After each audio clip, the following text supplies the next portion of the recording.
Monica did a segment on Beat It, for diabetes, so that was pretty good. I'll never forget that. Where's the music? Yeah, his music. So, but I asked Veronica to come in because one of the things that I really emphasize, there's a couple things I emphasize on our program when I'm out, and I do a lot of events. You guys know I do a lot of events. But two things that it's kind of on the side of the box. I tell people it's kind of like the Good Housekeeping seal of approval, but it shows that our program is low glycemic, that we've been approved low glycemic. And so that's really important because I've lived with my husband is type 2 diabetic for 15 years, not on any medications for the last 5 years after losing 105 pounds. But I asked Veronica to come up, and the other thing that I emphasize since I'm on the box, the other thing that I'm really proud of is that we're American made. Yeah. I don't know if any of you emphasize that, but I emphasize that because I have a stepson who's done a tour in Iran and Afghanistan, and so I especially when I talk to veterans and things like that and seniors, I really emphasize that. So I asked Veronica to come talk about type 2 diabetes in general, and Medifast. So here you go. Can I turn this down? You can do whatever you want, Veronica. I don't know how to go. That's it. There you go. Oh, that's good. There you go. So I don't know if everybody can see this. Oh, hello everybody. Oh, I may need your help a little bit, if You that's need my okay. help. This is my first presentation, really, with like a mic and everything. Thank you. And I just turned it off. So, my background is as a nurse, but I'm not a diabetic educator. But one of the reasons that I am a Take Shape for Life health coach is because when I was a nurse, usually what we're doing is we're patching people up. And, I've told a lot of people that there were 3 reasons that I did Take Shape for Life.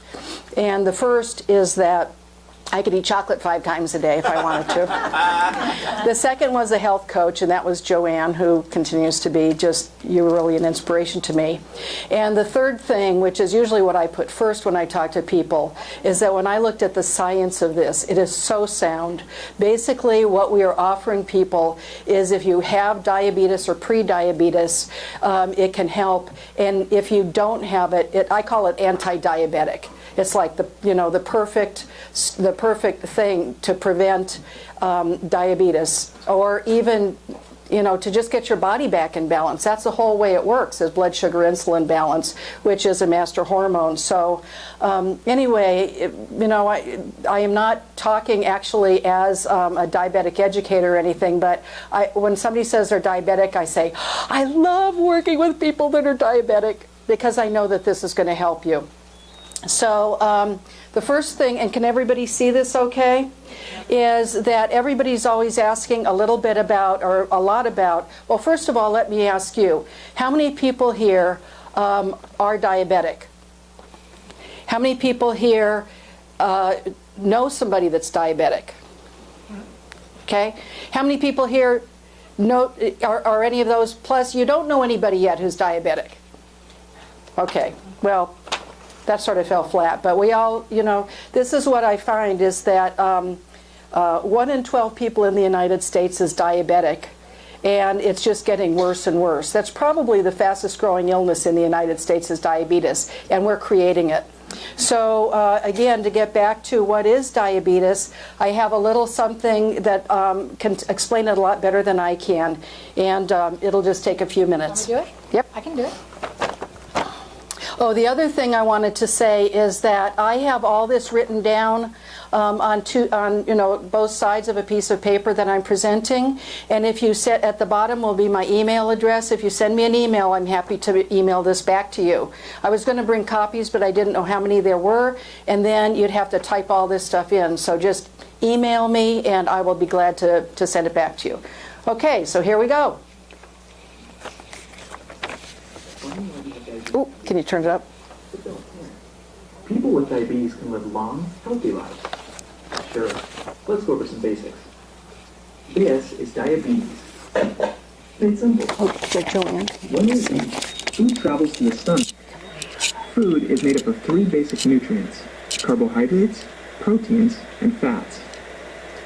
During digestion, carbohydrates are broken down into sugars, otherwise known as glucose. Here's a quick fact. Carbohydrates include foods such as bread, rice, pasta, potatoes, fruit, milk, and yogurt. In a normal digestive process, sugar travels from the stomach, through the bloodstream, to your body's muscle and fat cells. However, sugar can't enter these cells without the help of a special hormone called insulin, which is produced by the pancreas. Insulin acts like a key, unlocking the doors to the muscle and fat cells and allowing the sugar to enter. The cells then use this sugar as fuel to provide energy for the body. When this process is functioning properly, sugar entering the bloodstream from the stomach is able to exit the bloodstream at the muscle and fat cells.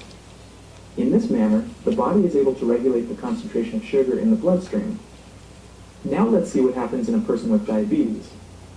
Sugar enters the bloodstream, but one of two things happens. Either the pancreas does not produce a sufficient quantity of insulin to match the sugar entering the bloodstream, or the body cells do not respond to the insulin that the body is producing. In both cases, the result is the same. Cell doors remain closed, causing sugar to get backed up in the bloodstream. As a result, blood sugar levels rise. This creates several problems. Because sugars are not able to enter your body's cells, your body is not getting the fuel it needs. As a result, you may feel tired or fatigued. Your body may try to dilute the excess sugar in the bloodstream by pulling fluid out of your cells.